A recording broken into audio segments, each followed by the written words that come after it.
We've entered a very busy season for club soccer. There is not another international break until mid-January, so minutes, injuries, matches, wear and tear will all start to build up on these top-tier clubs. How well will they be able to manage the burden?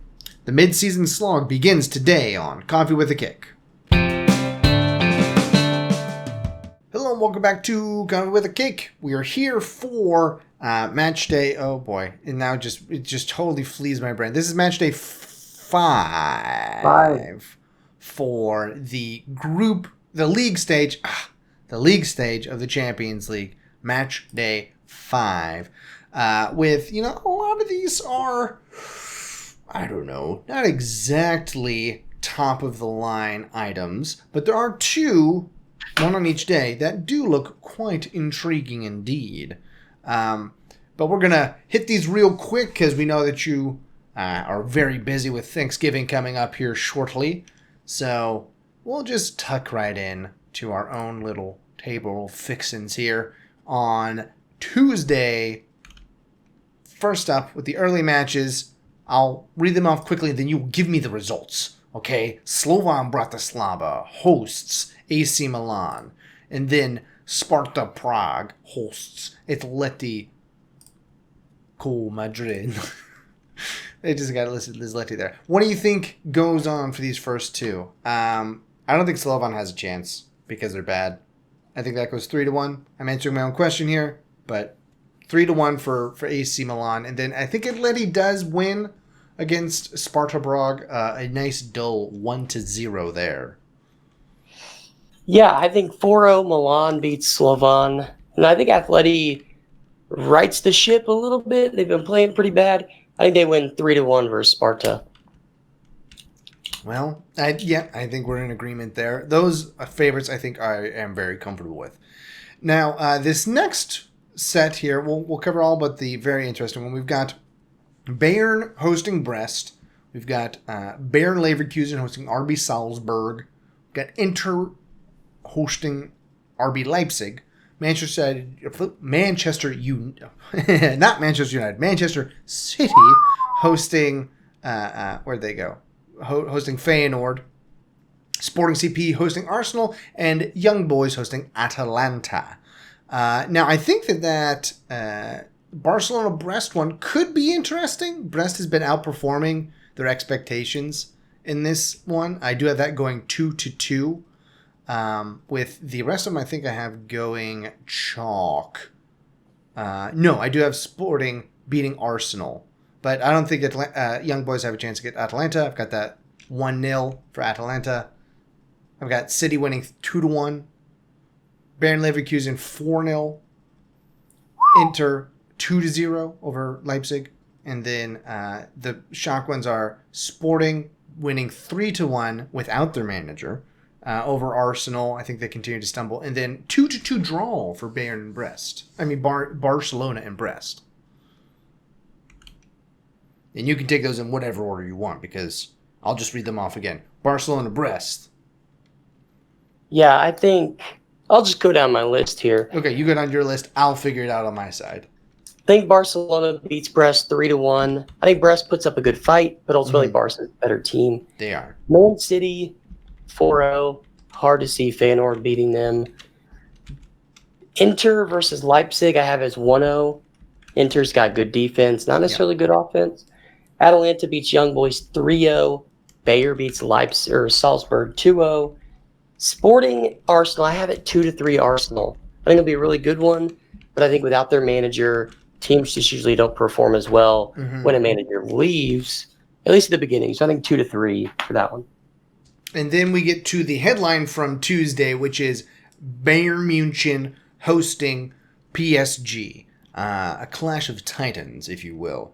Now, the German sides have been pretty good at holding home serve. Bayern has obviously scored a besonders amount of goals at home, to use some terrible German appropriation.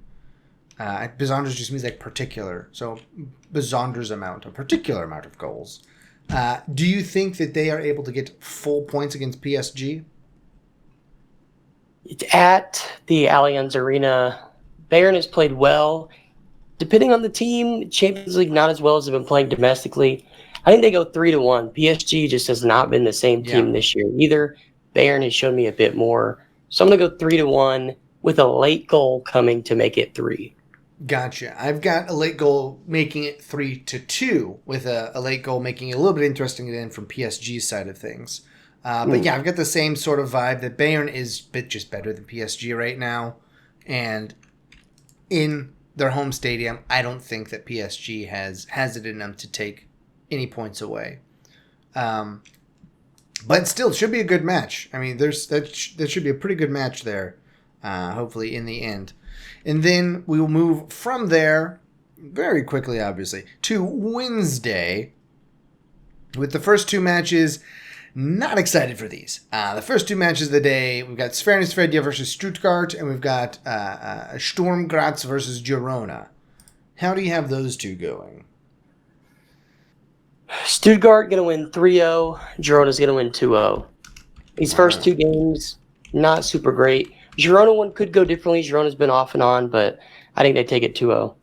I've actually got that one as 2-2 draw for Sturm Graz and Girona. Sturm Graz has scored this tournament some. They've gotten unlucky some. They're not very good. And that's kind of why things have gone poorly. It's like they've overperformed and then receded back to the mean in the middle of a singular match. So I think that they go up early, but then let Girona back into it to get a draw, and then Girona will be fine with getting that point at that point, coming from behind. And then, yeah, Stuttgart, I don't think Svernesvedja has any chance. 4-1 is what I have for that. So same spread, different score. And then we move to the bulk of the matches there later in the afternoon on Wednesday. We've got Aston Villa hosting Juventus. We've got Bologna hosting Lille. We've got Celtic hosting Club Brugge. We've got... I'm looking at just the three-letter abbreviation, so sometimes it takes me a second to do these. What is that? It's DZG. That is... Dynamo Zagreb. There it is. Boom. Got it. Didn't help much looking at the site because it's G&K Dynamo. It's Dynamo Zagreb hosting Dortmund. Liverpool. Oh, we'll get to that one in a second, actually. Monaco hosting Benfica and PSG hosting Shakhtar. We'll do these a little differently, one at a time. What do you have Aston Villa and Juve going as? Aston Villa just 2-1 Aston favorite. Villa. 2-1 Aston Villa for me. They're at home. I think they get it. I've got it 2-0. So very same vein there. They've done very well at home in the Champions League. So I think that they hold their own here in the Champions League going forward. Bologna and Lille, a very even match. Yeah, I have it even 1-1. I think both teams. I also have it 1-1. We can stick to it. No, I'll go 0-0. I'll go 0-0. I'll go 0-0 for it. Just to keep things clean. Celtic and Brugge. This one, I think Celtic keep it rolling. I think they win 2-0. Okay. Brugge's decent, but it's at Celtic, so. I've got it 2-1, so we're safe there. No one has to make any changes there for Celtic and Brugge. Dynamo Zagreb and Borussia Dortmund. 3-0. Zagreb, not been great. Dortmund also haven't been excelling, but this is a team where they can get some goals and get some momentum. I think that they get back on the horse a little bit here. I think they go 5-1 against Dynamo Zagreb away, so that's really good for them. But yeah, Dynamo Zagreb is not very good, so I don't give them a chance of winning. Then to Monaco and Benfica. Boy, this one, I think it's also pretty even. I'm going to go 1-1. Wow. I actually have Monaco coming out on top of this pretty handily at home, 3-1. So we'll see how that goes. And then PSV and Shakhtar Donetsk. 2-0, PSV wins it. They impressed me recently with some string of good victories.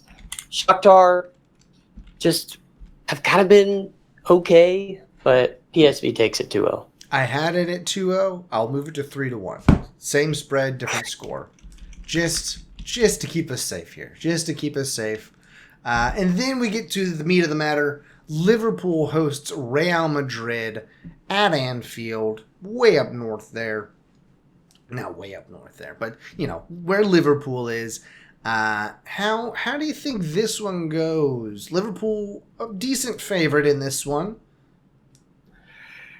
Yeah, this is probably the nightmare scenario for Liverpool. Yeah. Real Madrid midweek, Man City on Sunday. You don't have to travel, so that's a benefit to them. But you have, historically, the past 10 years, two of the powerhouses in Europe that you have to play at home back-to-back. I think they'll take it very seriously versus Real. I think it'll tax them versus City. See that prediction episode coming out on Thanksgiving. But I think this one goes 2-2. I think Real's got the attacking prowess to be able to score some goals.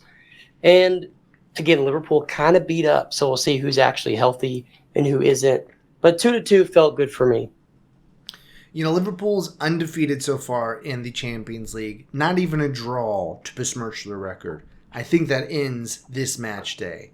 I think Real Madrid goes in there and takes it, not embarrassingly, a very respectable 2-1 loss for Liverpool. Wow. Which, they've been succeeding across the board this season for themselves. So they've got to slip up at some time, and I think it'll be here against Real Madrid, leaving them, a little wounded going into the weekend against Manchester City, but not totally, they'll have enough left in the tank, I think, because City also has their own match to contend with. Feyenoord not exactly the same level as Real Madrid, obviously, but still, minutes are minutes. Minutes are minutes.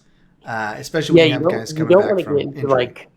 You don't want to get into the emotional toll of this match. Like, you want to keep even keel, because those emotions, when there's these big games, these tight games, it just takes even more out of you. So we'll see. If Liverpool can keep their cool, I think they'll be okay for the weekend. But if it ends up being a tight game, especially if they lose, that could set them back. One thing to consider here that I hadn't before, though, is that if Liverpool wins this, they basically don't have to try the rest of the group stage. The league stage. They'll already be in. They'll already get their bye built in to the schedule at that point. I mean, they'll be 5 out of 5 victories, and it'd be not entirely, because there are still 3 match days left, but they'll basically have locked in a bye for the knockout stages. So that's something to consider. That's a little bit of extra motivation. We'll see if that plays into it. Well, I mean, we won't know if it plays into it, but we'll see if that has any sort of bearing on it. But yeah, any other notes to cover before we skip on out of here? No, it'll be interesting. We're kind of in the meat of going into December. So these games, you'll start to see which teams fall off because of the daunting schedule. The daunting schedule. All right. Well, hey, make sure that you check out the description for the link to our Substack where you can subscribe. And if you leave a comment there, we will read it on the show. Oh, added incentive. Wow. Which means that we are now at the end of the show. And until we see you again, why don't you go ahead and grab your coffee, watch some soccer,